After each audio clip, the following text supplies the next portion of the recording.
Oke baik, untuk menghangatkan suasana pada malam hari ini kita akan menghibur Anda sekalian dengan satu buah sajian yang luar biasa. Betul sekali. Kalau misalnya hadirin yang ada di sini sudah mulai agak tegang gitu ya sambil menunggu performance dari para tampilan band, atau juga menunggu hasil sidang siapakah yang akan menang dalam sesi choir tadi. Kita relax dulu ya. Kita relax dulu, kita ketawa ketiwi dulu, hahaha dulu. Ada apa sih Jo? Ada yang mau muncul, ini seseorang yang luar biasa. Seseorang yang luar biasa. Ya. Beliau ini merupakan juara keempat dalam Suci atau stand up comedy Indonesia. Wow. Sesi ketiga. Oke. Nah, kita berikan aplaus yang meriah untuk Bapak Muslim. Yang mana Pak Muslim? Nah, ini dia. Oh, belum bapak-bapak Jo. Oh, belum. Mas Muslim. Ini belum emas juga. ini masih mas. Cek. Mas. Oh, udah mas ini. Mas. Masih mas. Masih oh, mas, ya. Mas, Assalamualaikum. Piragram mas, piranggram. Piranggram. Loh, Mas Piranggram. Oh iya ya mas. Kan? Iya, Mas iya. Piranggram. Ya. Salaman dulu mas. Iya, selamat. Iya. Biar gak ada salah paham ya. Gak salah paham Iya. ya, silakan. Oke, kalau begitu hadirin sekalian kita berikan tepuk tangan buat Mas Muslim. Terima kasih Mas. Assalamualaikum warahmatullahi wabarakatuh. Selamat malam, kenalin nama saya Muslim dan saya ini dari Madura ya. Ada yang kenal saya di sini? Ada yang pernah nonton saya di TV? Ini nggak ada yang punya TV mungkin? Mas punya TV mas? Mas yang janggutan, presenter dunia lain? Punya TV mas? Nggak punya? Punyanya apa? Blender di rumah? Jadi nyetelnya blender gitu mas? Tapi Twitter punya Twitter mas? Nggak punya? HP punya HP? Apa HP-nya? Mito? Tahu HP Mito? Itu keren banget, lengkap. Radio, TV, kamar mandi dalam mas. Saya ini kemarin tuh dari Suci Stand Up Comedy Indonesia dari Kompas TV. Itu acara keren banget ya. Nggak kayak acara Masterchef. Tahu acara Masterchef? Itu menurut saya acara paling lebay di dunia. Orang masak aja dimarah-marahin. Ya nggak? 10 menit lagi, 5 detik lagi. Emang mau makan sedarurat itu ya? Emang pernah ada yang kayak gitu di rumah? Pas ibu kita masak nasi goreng, bu cepetan bu, 10 detik lagi nih. Ibu macam apa kamu? Nggak ada kan? Dan itu saya sebenarnya mau ikut Masterchef. Tapi kalau saya ikut Masterchef itu penilaiannya ada 4. Rasa, kerapian, penampilan, dan kelengkapan alat. Karena saya dari Madura bro. Kalau saya ikut paling panci sote hilang semua paling.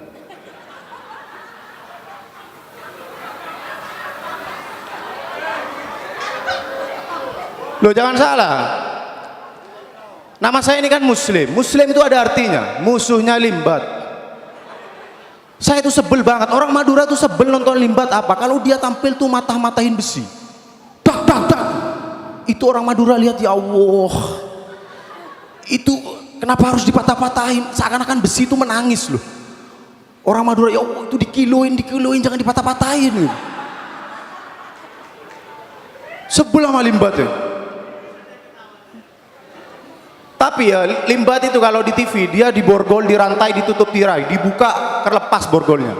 Kalau saya yang diborgol di lantai, dibuka borgolnya hilang. Tapi ada yang pernah ke Madura nggak di sini? Pernah? Sejak ada Suramadu itu jembatan terpanjang di dunia loh. Proses pembuatannya. Itu lama banget loh men. Itu lama kenapa? Baut di bawah Suramadu tuh hilang men. Itu yang nyolong Spiderman mungkin. Saya pikir sejak ada Suramadu orang akan berdatangan ke Madura. Alhamdulillah banyak orang yang datang ke Madura, foto-foto Suramadu putar balik habis itu. Ada yang kayak gitu nggak? Itu jembatan PHP ya. Dikira di Madura belum ada apa-apa. Ya memang belum ada apa-apa. Lampu aja mati di Madura. Kenapa? Kabelnya hilang. Tapi di Madura tuh keren loh. Padahal ada bebek Sinjai. Ada yang pernah ke bebek Sinjai? Madura macet gara-gara bebek Sinjai. Macetnya ya di bebek Sinjai aja. Habis itu lancar. Gara-gara bebek Sinjai itu persaingan bebek di Madura menjadi ketat. Ada bebek songkem, bebek bakar, bebek metik. Banyak pokoknya. Kayak gini ya, pokoknya sejak ada bebek Sinjai muncul bebek-bebek banyak. Ini mungkin lama-lama nanti muncul ada tulisan bukan bebek Sinjai, masih bebek Sinjai. Di pojok ada, apakah ini bebek Sinjai gitu. Dan itu di sebelah bebek Sinjai ada bebek songkem. Dia itu jualannya maksa banget. 5 km lagi Anda akan mampiri bebek songkem. 4 kilo, 3 kilo, 500 meter lagi Anda akan di bebek songkem. Kalau kita kelewatan putar balik dong gitu. Maksa banget ya. Tapi makanan di Madura itu nggak aneh-aneh namanya. Nggak kayak di Surabaya. Di Surabaya ini ada mie setan namanya. Kenapa harus menggunakan setan-setan? Esnya es gondoruo. Apa namanya? Es gondoruo sama kuntilanak. Yang jual ternyata Solehpati ternyata. Terus di Taman Bungkul ada namanya mie akhirat. Ada yang tahu mie akhirat? Ini pas saya beli ternyata yang jaga malaikat Israel. Kenapa sih makanan harus aneh-aneh? Kayak di Delta ini ada namanya nasi goreng danco. Ada yang tahu nggak? Itu katanya kalau kita makan saking pedesnya kita keringetan basah semua. Itu kalau saya makan itu ngiup saya. Biar nggak basah.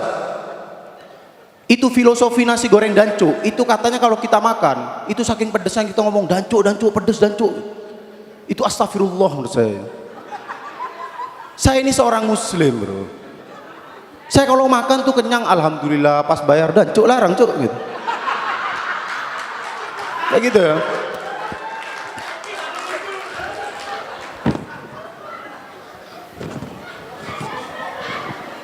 Iya gitu ya. Tapi Madura itu keren loh. Madura itu mau dipakai syuting film Transformer. Wih, keren banget. Transformer 4 nanti. Musuh Aling Dharma kalau nggak salah. Kalau di Madura itu ada syuting Transformer. Kalau di Amerika robot datang, orang kabur semua. Kalau di Madura robot datang, dar, robotnya yang kabur. Ayo deh, tak timbang sini deh. Judulnya bukan Transformer, kutimbang kau dengan Bismillah.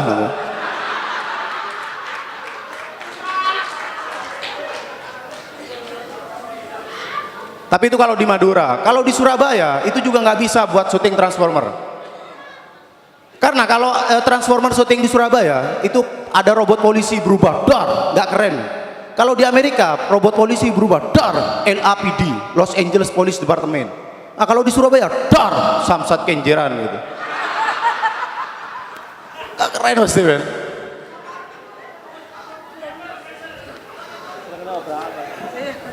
Ya ngomongin, saya mau ngomongin film ya. Di sini ibu-ibu pasti suka sinetron ya. Menurut saya sinetron itu ngajarin sesat.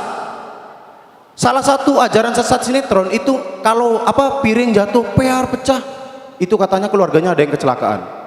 Ya nggak pernah tahu nggak adegan kayak gitu nggak? Pas istrinya sendirian ada piring jatuh, pear pecah, suaminya kecelakaan. Kalau firasat buruk hanya didasarkan dari piring jatuh dan pecah, orang Madura nggak ada yang kecelakaan. Di rumah saya kalau ada piring jatuh, bang, rame airnya gitu. Piringnya besi kalau di rumah saya.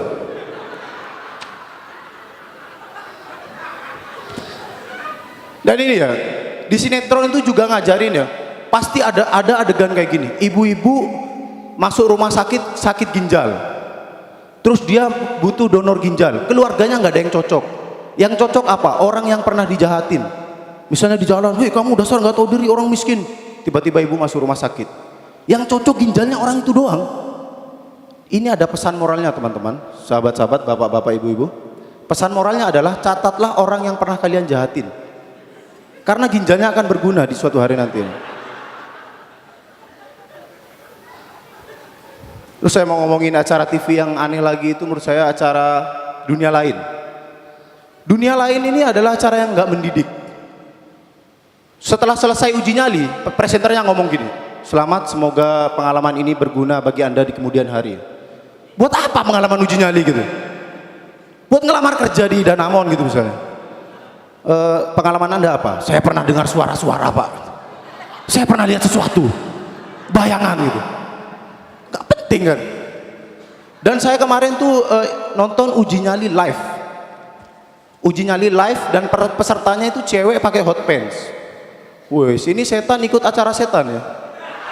Nggak mungkin digodain lah. Dan ternyata cewek ini kenapa pakai hot pants? Dia itu penyanyi dangdut. Penyanyi dangdut ikut uji nyali. Pantesan pas dia diem gini ada suara gobrak-gobrak. Asik gitu. Wah, pintunya kebuka, buka didicos gitu. Ada ya. Tapi saya tuh tadi jalan dari jalan ke sini tuh jalanan ditutup, ada kegiatan warga. Ini menurut saya nyebelin ya, karena orang yang kayak gitu tuh egois, men. Kalau kita tersesat di jalan itu enak. Sekarang ada GPS. Ya, nggak nyambung kan ya? Saya kasih tahu ya, GPS. Ada yang pernah pakai GPS di sini? Pasti pernah ya. GPS tuh menurut saya canggih, men. Karena dia ngasih tahu kalau macet itu sebelah kanan macet, lurus macet gitu, dikasih tahu. Tapi GPS ini kurang bermanfaat kalau di Indonesia. Dia nggak ngasih tahu kalau ada kegiatan warga. Harusnya GPS ini ngasih tahu, jangan belok kanan, ada sunatan gitu. Apalagi belok kiri, ada tahlilan gitu. Apalagi lurus, ada mantenan gitu. Akhirnya karena di mana-mana nggak ada kegiatan, dia diem di situ, nggak ada kegiatan. Itu GPS adalah bentuk teknologi ya. Salah satu bentuk teknologi selanjutnya itu BlackBerry. Ada yang punya BlackBerry di sini? Ada yang suka broadcast atau nerima broadcast? Saya tuh pernah nerima broadcast kayak gini. Muncul auman dajjal di Timur Tengah. Sebarkan pesan ini ke 20 kontak kamu. Kalau tidak kamu akan mati. 20 kontak teman kamu. Kalau kontaknya cuma 5 gimana? Masa terima broadcast langsung mati gitu ya? Itu lebay, men. Itu lebay dan bahaya. Bahayanya kayak ibu-ibu kalau naik motor. Saya kalau di jalan itu lihat ibu-ibu naik motor itu udah kayak lihat malaikat pencabut nyawa. Ibu-ibu naik motor itu Zionis menurut saya. Ini harusnya MUI ini mengharamkan ibu-ibu naik motor. Saya kasih tahu, ibu-ibu kalau naik motor di jalan itu namanya rating, dipencet dan dibelok. Ibu-ibu kalau naik motor enggak, dipencet langsung belok. Ibu-ibu kayak gitu, men. Dan kalau kita klakson, tin, ibu-ibunya nggak minggir, malah ketawa.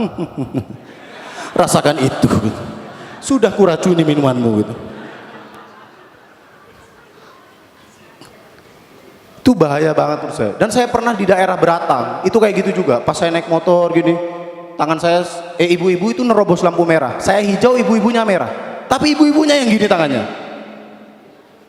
Yang salah dia nyetop saya. Saya balas nih. Saya mau ngomongin pemerintahan ya, serius nih. Sekarang tuh ada peraturan rokok. Sekarang bungkus rokok itu ada tulisannya rokok membunuhmu. Menurut saya tetap orang akan merokok. Karena apa? Gak ada orang yang ngerokok langsung bunuh, langsung mati itu gak ada. Emang pernah gara-gara peraturan merokok membunuhmu, orang tuh gak akan langsung mati. Emang kalian pernah lihat polisi di pinggir jalan gitu rokokan terus nyabut senjata, dor gitu? Nggak pernah kan? Dan ini rokok diganti rokok membunuhmu. Katanya mau diganti gambar jantung rusak, apa rusak untuk nakut-nakutin orang biar nggak ngerokok. Saya kasih tahu teman-teman, bapak-bapak, ibu-ibu, orang Indonesia itu kalau urusan sakit, penyakit mati itu nggak takut. Tapi kalau urusan uang pasti takut.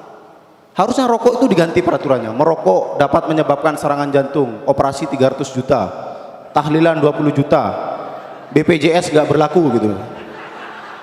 Itu pasti orang berhenti rokok, men.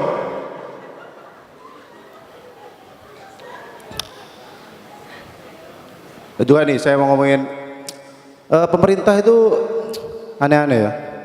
Ada yang pernah di sini terjebak di lampu merah palang kereta?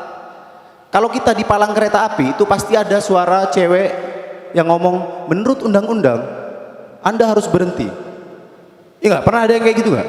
Menurut saya itu nggak berguna. Karena apa? Karena orang akan tetap nerobos. Itu nggak guna menurut saya. Karena orang tuh malas dengerin undang-undang. Siang-siang panas-panas dengerin undang-undang itu malas menurut.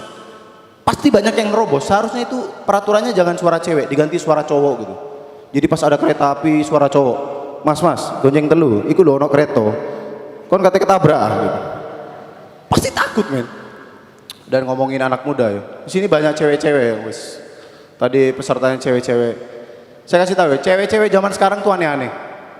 Dulu masa saya itu warna itu cuma ada merah, kuning, hijau, biru. Tapi zaman sekarang itu ada warna merah marun, hijau Tosca, pink Fanta. Kemarin saya beli sarung warnanya coklat Marimas Cincau.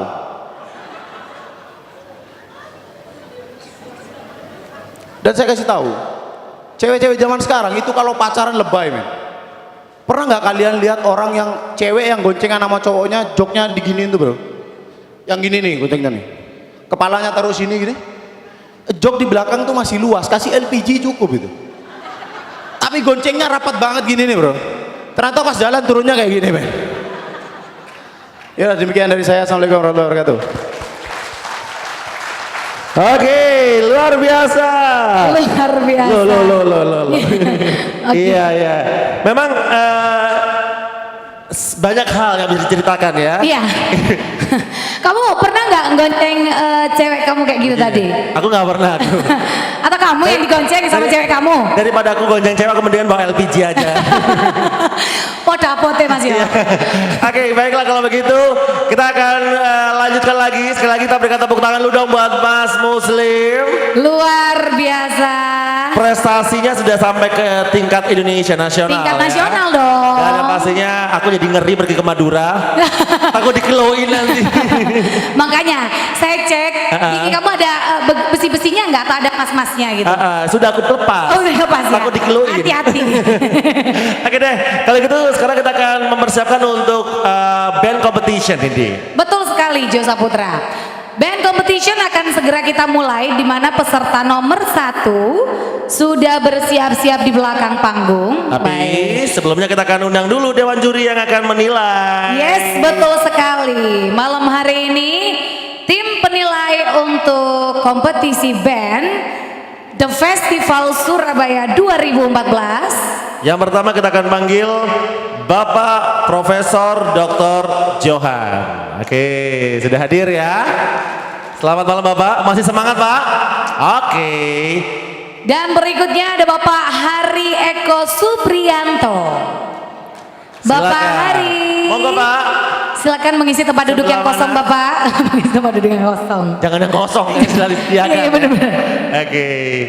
Baik, yang ketiga dewan jurinya adalah Bapak Toto Afiat. Bapak Toto Afiat. Baik, terima kasih. Dan yang terakhir dewan juri yang akan bertugas menilai band competition malam hari ini adalah Bapak Muhammad. Memang beda ya. Juri band memang agak sedikit sangar. Ya. Jurinya gaul kali ini. Gaul Oke deh. dong. Sudah siap di posisi masing-masing. Siap. Dan ketua dewan juri ditunjuk adalah Bapak Johan, betul begitu? Gimana Pak? Ketua dewan juri untuk kompetisi band? Ketua. Baik, Bapak Profesor Dr. Johan ya. Yes. Dan hadirin